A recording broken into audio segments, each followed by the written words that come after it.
नमस्ते दोस्तों। हम लोग आज डिस्कस कर रहे हैं भगवान के बारे में। ये बहुत बड़ा गहन विषय है। इसके बारे में बहुत जनों ने बहुत कुछ कहा हुआ है। हम लोग आज इसको एक अलग तरफ से, अलग एंगल से देखेंगे। हम लोग अभी डिस्कशन जो कर रहे थे उसमें भगवान का मेन इंपॉर्टेंस इसके लिए आता है कि हम लोग डिस्कस कर रहे हैं कि ऐसे कौन से फैक्टर है जिसके वजह से अपने माइंड पे उसका बहुत गहरा असर होता है। तो most influencing factors on your mind, इसके बारे में सबसे बड़ा कोई फैक्टर होगा जो अपने मन के उत्क्रांति के लिए ज़रूरी है, और वो है भगवान। भगवान अगर हम लोग देखें तो भगवान है क्या, ये हम लोग डिस्कशन जब करेंगे उसके बारे में तो हम लोग ज़रूर डिस्कशन करेंगे। लेकिन अभी आप अगर भगवान का स्वरूप देखोगे तो हर रिलीजन, ऐसा कोई रिलीजन नहीं है ये पूरे पृथ्वी पे कि जिसमें भगवान का जिक्र नहीं है। I think that is the only factor. ये ऐसा भगवान, ये ऐसी एक ही चीज़ है जो यूनिवर्सली एक्सेप्टेड है हर रिलीजन में। कोई भी रिलीजन ले लो, लेटेस्ट नए नए रिलीजन्स जैसे क्रिश्चियनिटी है, इस्लाम है। जो इस्लाम तो 1600 साल पुराना ही है, क्रिश्चियनिटी 2000 साल पुराना है। तो ये नए धर्म है, लेकिन इन्हें इनमें भी भगवान का जिक्र तो है ही। इस्लाम में उसको अल्लाह बोलते हैं, क्रिश्चियनिटी में उसको यहोवा बोलते हैं। लेकिन अगर आप देखेंगे तो जो पुराने धर्म हैं, जैसे हिंदुइज्म है, मेसोपोटामिया है, ग्रीक्स है, रोमन्स है, मायाज है, इंकाज है, लैटिन अमेरिकन्स, ये सब बहुत पुराने रिलीजन्स हैं। लेकिन इसमें और ये नए रिलीजन में एक थोड़ा फर्क है, और वो है पुराने जो रिलीजन्स है वो मल्टी गॉड सिस्टम है, और ये जो नए नए जो रिलीजन्स है जैसे क्रिश्चियनिटी और इस्लाम है, इसमें एक ही भगवान है। आप देखोगे तो ग्रीक्स में भी, ग्रीक रोमन्स, इनोवे, इसमें भी बहुत सारे भगवान हैं। हिंदू तो हिंदुओं को तो सब मालूम ही है कि अपने यहाँ तो सबसे ज़्यादा कोई भगवान होंगे तो वो हिंदू धर्म में। इसका क्या राज होगा? ऐसे ऐसा क्या है कि जो पुराने धर्म में ज़्यादा गॉड दिखते हैं और नए धर्म में क्यों नहीं दिखते? इसके लिए भी अपने को वही अपनी जो पहले हम लोग ने बात की थी वो सिस्टम देखनी पड़ेगी कि मनुष्य धर्म का प्रवास कैसा चलता है। पहले तो आपको मालूम है कि मनुष्य क्यों बोलते हैं? जिसको मन है उसको मनुष्य। जो विचार कर सकता है ऐसा कोई प्राणी है वो है मनुष्य, और उस मन, उसके वजह से ही अपना नाम पड़ा है मनुष्य। ऐसे बोलते हैं कि हम लोग मनु के वंशज हैं, इसके लिए मनुष्य पड़ा। लेकिन एक्चुअली अगर ओरिजिनल डेफिनेशन देखें संस्कृत में का, तो वो वही है कि जो विचार कर सकता है वो है मनुष्य। यानी अपने माइंड को हम लोग ने सबसे ज़्यादा इम्पोर्टेंस दिया हुआ। ये पृथ्वी पे जितने सारे जीव है उसमें से सबसे ज़्यादा जो कोई सोच सकता है हर एक्शन के पहले कि ये मैं कर दूँ, नहीं करूँ, नहीं करूँ, वो है मनुष्य। ऐसा कहा जाता है कि मनुष्य जन्म 84 लाख योनि के बाद प्रवास करके करके एक अपग्रेडेशन करके फिर फाइनली हम लोग उसका मनुष्य धर्म बना दो। तो मनुष्य जन्म लेने के लिए बहुत पापड़ बेलने पड़ते हैं। हम लोग 84 लाख योनि, यानी 84 लाख पशुओं के जन्म में लेने के बाद मनुष्य जन्म होता है।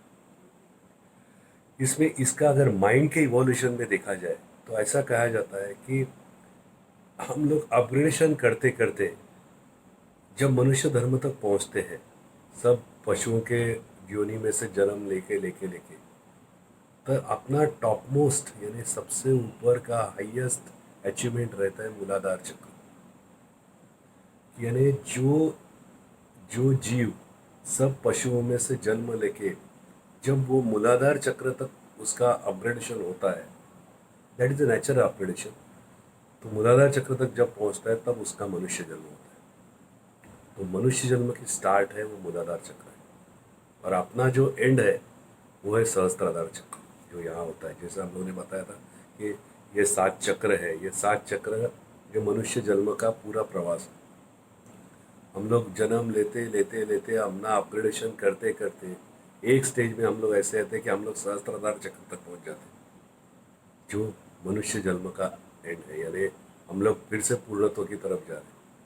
अभी आप एक देखिए कि जो भी पशुओं, तो जब पशु योनि जब रहती है तब तो अपना सोच विचार का कोई अपना सवाल ही नहीं है।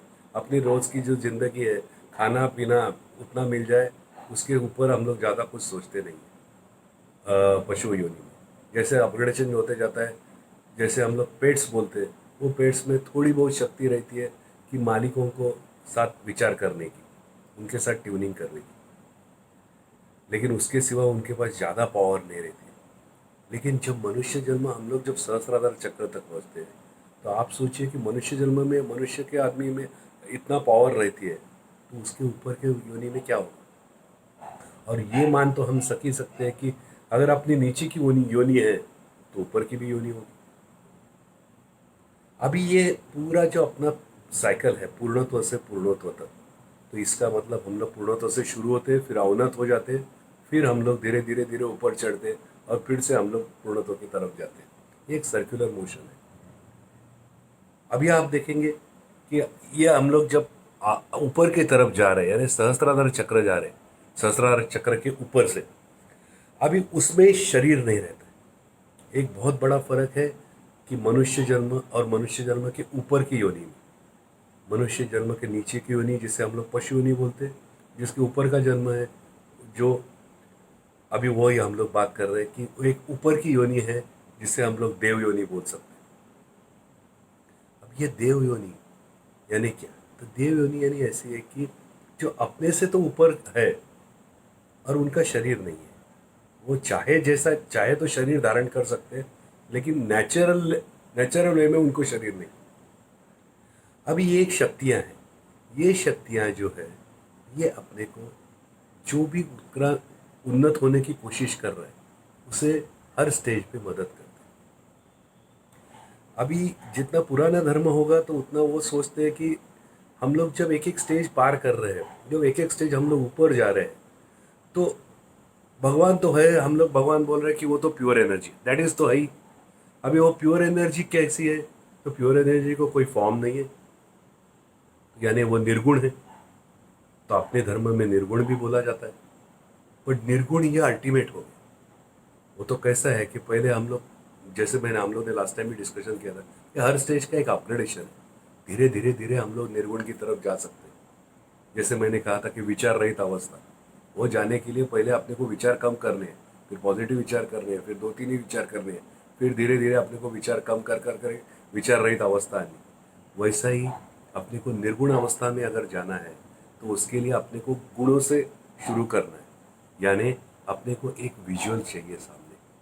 तो हम लोग एक एक प्रतीक जिसको बोलते हैं, वो प्रतीक को सामने रख के फिर उसके ऊपर कंसंट्रेट करते हैं। जब वो अपने को शक्ति प्राप्त होती है तो हम लोग और एक ऊपर स्टेज पे जाते हैं। आपको मालूम है, हम लोग सब लोग बोलते हैं कि ईश्वर, परमेश्वर, देव, ये सब एक ही है, लेकिन एक्चुअली ये ऐसा नहीं है। सबसे ऊपर जो है वो परमेश्वर है। मैंने आपको लास्ट टाइम भी बताया था कि परम मैंने बहुत कुछ, जिसके पास ज़्यादा एनर्जी है, सबसे ज़्यादा एनर्जी है, वो परमेश्वर है। सो प्योर एनर्जी का जो ओरिजिनल भंडार है वो परमेश्वर है। परमेश्वर निर्गुण है, लेकिन उसके नीचे जो ईश्वर है वो सगुण है। तो ईश्वर यानी जिसको हम लोग बोलते हैं कि ये ट्रिनिटी है। अभी गॉड जब बोलते हैं तो God is actually functional short form of that pure energy. God ये शॉर्ट फॉर्म है, GOD means what? To generate, to operate and to destruct. वही हम लोग हमारे शास्त्र में ही बोलते हैं कि ब्रह्मा विष्णु महेश, हर एक के फंक्शंस हैं। ये फंक्शन वाइज डेफिनेशन हो गया गॉड का, यानी भगवान का। तो हम लोग एक बात कर रहे हैं निर्गुण की, जिसका कोई आकार नहीं, जिसके पास कोई गुण नहीं, कोई व्यक्त स्वरूप नहीं है। लेकिन वो ये सगुण निर्गुण जो है वो अपने को 3 गुणों में बांटता है। वो होता है ब्रह्मा विष्णु महेश। तो ब्रह्मा विष्णु महेश ये एक ही एनर्जी के 3 फॉर्म्स हैं जो अलग अलग फंक्शंस करते हैं। तो इनको बोलते हैं हम लोग परमेश्वर। ये ईश्वर, सॉरी, निर्गुण यानी परमेश्वर, और ईश्वर यानी ब्रह्मा विष्णु महेश। और इसके नीचे जो आते हैं उनको हम लोग बोलते हैं देवता। तो देवता स्वरूप हो गए हम लोग, यानी क्या कि बहुत बार हम लोग इतना अच्छा कर्म कर लेते हैं कि वो भगवान के, वो देवता के स्वरूप आप हो जाते हो, तो आप बोलते हो आप तो देवता स्वरूप है। ये पॉसिबल है, लेकिन आप समझ लो कि आप, ये भी एक अल्टीमेटली टेम्पररी स्टेज है। आपने इतने अच्छे कर्म किए कि आप देवता के लेवल पे पहुंच गए। आपने बहुत बार पुराण में देखा होगा, तो पुराण में कहा जाता है कि अगर मैं बहुत, उन्होंने इतना तपश्चर्या की कि इंद्रदेव का भी स्थान डोलने लगा।